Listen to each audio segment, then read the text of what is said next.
नमस्कार मित्रांनो, आपल्या सर्वांचे मनपूर्वक स्वागत आहे। आषाढ महिना सुरू झाला आहे आणि सर्वत्र पावसाने दमदार हजेरी लावली आहे। पावसाचे थेंब, हिरवीगार झाडे, थंडगार वारा आणि निसर्गाचे सुंदर रूप पाहून मन प्रसन्न होते।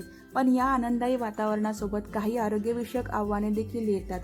पावसाळ्यात हवेमध्ये आर्द्रता वाढते, वातावरणात विविध प्रकारचे सूक्ष्मजीव सक्रिय होतात आणि त्यामुळे सर्दी, खोकला, ताप यासारख्या समस्या वाढू शकतात।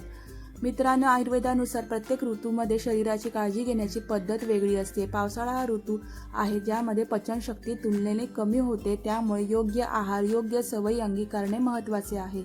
या व्हिडिओमध्ये अशा 3 गोष्टींबद्दल आपण जाणून घेणार आहोत ज्या पावसाळ्यात आपल्याला शरीरासाठी अत्यंत उपयुक्त ठरू शकतात।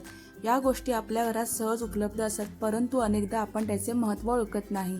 चला तर मग जाणून घेऊया। पहिली महत्त्वाची गोष्ट आहे कच्चे केळे। आपल्यापैकी बरेच जण पिकलेली केळी खातात, पण कच्च्या केळ्याचे फायदे फार कमी लोकांना माहीत असतात। पावसाळ्यात अनेकदा अपचन, पोट फुगणे, गॅस होणे, वारंवार चंशास जाण्याचा त्रास होतो। अशा वेळी कच्चे केळे आहारात समाविष्ट करणे फायदेशीर ठरू शकते।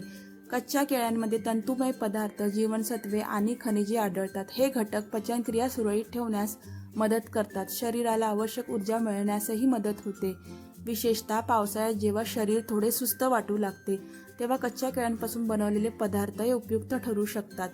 कच्च्या केळ्याची भाजी, उकडलेले कच्ची केळी किंवा त्यापासून बनवलेले हलके पदार्थ आहारात घेता येतात, मात्र ते योग्य प्रमाणात आणि संतुलित आहाराचा भाग म्हणूनच खावे।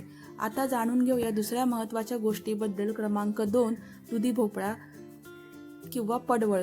पावसाळ्यात अनेक तज्ज्ञ हलका आणि सहज पचणारा आहार घेण्याचा सल्ला देतात। अशा वेळी दुधी भोपळा, दोडका आणि पडवळ यांसारख्या भाज्या उत्तम पर्याय ठरू शकतात। या भाज्यांमध्ये पाण्याचे प्रमाण चांगले असते, त्यामुळे शरीराला हलके वाटण्यास मदत होते। शिवाय या भाज्या सामान्यतः सहज पचतात, त्यामुळे पचनसंस्थेवर अतिरिक्त ताण येत नाही। दुधी भोपळा शरीराला थंडावा देणारा मानला जातो। दोडक्यामध्ये विविध पोषक घटक असतात, तर पडवळ देखील संतुलित आहाराचा एक चांगला भाग ठरू शकतो। या भाज्या बनवताना हिंग, जिरे, हळद याचा वापर केल्यास चव वाढते आणि पचनास मदत होते। पावसाळ्यात तळलेले, जास्त मसालेदार आणि जड पदार्थ खाण्याऐवजी हलक्या भाज्यांना प्राधान्य दिल्यास शरीर अधिक चांगल्या प्रकारे कार्य करू शकते।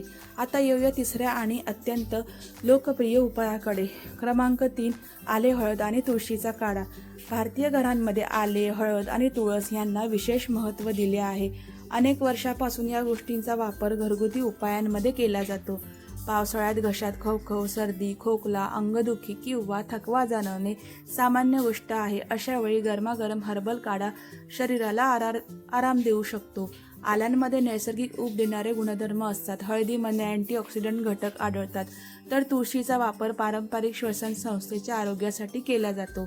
हा काढा तयार करण्यासाठी 1 कप पाण्यात थोडे आले, थोडी कच्ची हळद आणि 4 ते 5 तुळशीची पाने घाला। पाणी अर्ध होईपर्यंत उकळावं, नंतर गाळून कोमट झाल्यावर ते पाणी प्यावं। चवीनुसार तुम्ही गूळ घालू शकता। आता काही महत्त्वाच्या काळजीच्या गोष्टी जाणून घेऊया।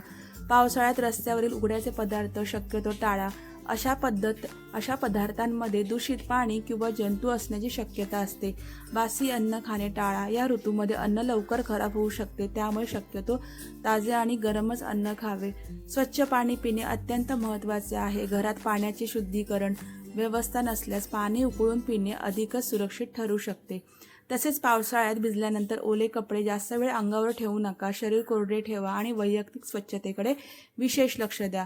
मित्रांनो, लक्षात ठेवा की कोणताही घरगुती उपाय हा डॉक्टरांच्या उपचारांचा पर्याय नाही। जर तुम्हाला गंभीर आजार, ताप, संसर्ग किंवा इतर कोणताही वैद्यकीय समस्या असेल तर तज्ज्ञ डॉक्टरांचा सल्ला घेणे आवश्यक आहे। पावसाळ्यात हा निसर्गाचा सुंदर उत्सव आहे। योग्य आहार, स्वच्छता आणि चांगल्या सवयींच्या मदतीने आपण या ऋतूचा आनंद घेत निरोगी राहू शकतो। कच्ची केळी, दुधी भोपळा, दोडका, पडवळ, आले, हळद, तुळशीचा काढा यांसारख्या गोष्टींचा संतुलित आहार समावेश करून आरोग्याची चांगली काळजी घेता येऊ शकते।